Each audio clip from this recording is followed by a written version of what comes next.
I'm Bryant here at Radford High School, and I wrote this speech about how students really feel about standardized testing. I am an unintelligent, academically insecure failure.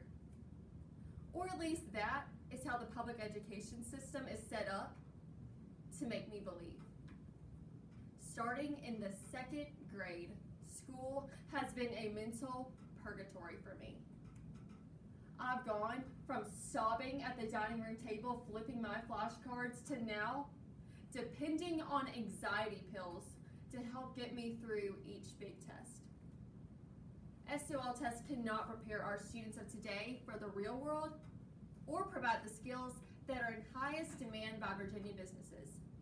Employers today yearn for workers to possess basic life skills like eye contact, the ability to present themselves in an appropriate manner, and to be able to effectively communicate. And well, here I am at 17 years old, making eye contact, speaking confidently, and communicating in front of a room of strangers that I've never met before, and yet I'm overshadowed by plenty of students who are really good at circling choices A, B, C, or D. According to the Association for Supervision and Curriculum Development, the purpose of education has ranged according to the needs of society, ranging from instructing youth in religious doctrine, to preparing them to limited democracy, to preparing workers for the industrialized 20th century workplace. But what should education look like today? Jonathan Cohen, co-founder and president of the National School Climate Center, says, "I think that the purpose of education is to support our children in developing the skills and knowledge that will allow them to be responsible, contributing members of their communities." Meaning to be able to work and to contribute to the well-being of that community. So, the question that we must ask is, are these anxiety-inducing tests helping our students toward that goal? SOL testing starts in the third grade. These are 8 to 9-year-olds that we're talking about here. Do you think that it is reasonable to expect tiny, undeveloped minds to forcibly sit in a silent room and take a 55 to 70 question exam? Notice that I use the word silent. Silence is great for testing, but what is important to comprehend is what happens when that silence fades a couple hours into the testing session. The students who finish early get, understandably, bored and restless. They close their computer lids, lay their heads down, trying to find some way to pass that agonizing time left over. And this is even more torture for the children who take longer to test. Take me, for example, a student with test anxiety. The morning of a test, I wake up extremely anxious, with nervous butterflies in my stomach, absolutely dreading what I know is in store for me. I then get to school, legs shaking, heart pounding, begging myself not to have an emotional breakdown. I then get to my testing site and just pray that I don't get assigned to sit beside somebody that is disruptive or distracting. And when the teacher closes that testing procedure packet and says, "You may begin," I take a deep breath and I get going. And around an hour will pass and I look up to see somebody with their hand up ready to submit. And a few minutes later, somebody new will have their hand up for the teacher to come over and ask if they're ready to submit. Next thing I know, half the class is sitting there with their head down napping, while I look down and see I'm barely halfway through. My heartbeat increases, my nerves get more jumpy. I've spent up to 8 hours on one SOL test. And I failed that test. And I had to remediate. And if you think that spending from 8 a.m. to 4 p.m. on one test is bad enough, just imagine being handed a sticky note with your failing score on it the very next day, just to realize that you have to do it all over again. Oh, and keep in mind that this all happens right in front of the class, so you first have to make sure that you don't make any kind of reaction that would give away that you failed. This is not only stressful, but it is so embarrassing for the many students that are just like me, who do their best, but they are swallowed up by the pressure and the anxiety that is stimulated from these standardized tests. These tests are a nightmare, and not only to our students, but to our teachers as well.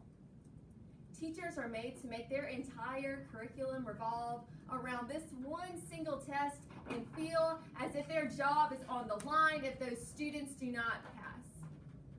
There is only so much that one teacher can do to help each child with their individual needs to make that 400 or above passing score. Whether that student is simply lazy, has a terrible home life, or has a learning impairment are all so beyond one teacher's control. Edutopia.org reports that statistically kids learn better from hands-on activities like projects or labs that help stimulate a deeper understanding through collaborative methods. There is a lot of new research that supports project-based learning as best practice.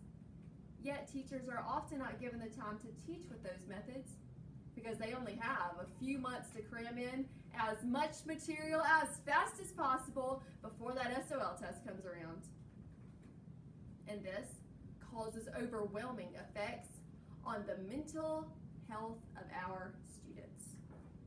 In fact, teenmentalhealth.org reported that 1 in every 5 teenagers is diagnosed with some type of mental health disorder.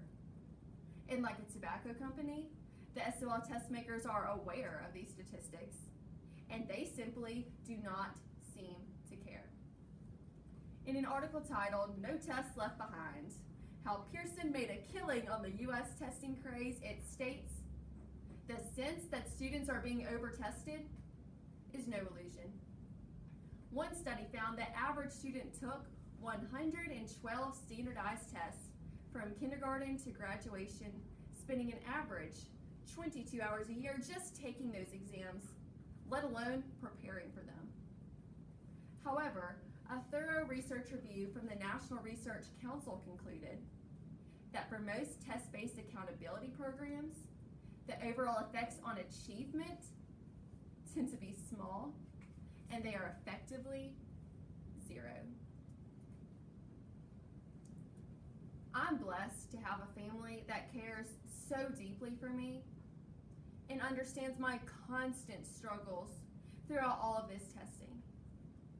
I know that my mom has cried for me several times, and no parent should have to bear the pain of watching their child work so hard to achieve their goals just to fall short every time.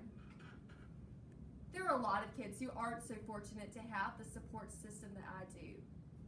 And as mentally draining as these tests have been on me, I can only imagine doing it alone, like hundreds of thousands of children all across America have to. So, what can we really do about this educational crisis? For the teachers who have to sit back and watch some of their hardest working students fail these tests, we need change. For the students who are crying themselves to sleep because they're stressed over a test, we need change. I encourage all of you who feel as passionately as I do about this issue to write letters to your local congressman, to make phone calls, and join me. We must take action now, because if enough people make their voices heard, we can make public school in America what it was designed to be, a place where students learn to be contributing, hardworking members of their communities, and not a generation of young people that are too stressed to discover who they are or what their future holds for them.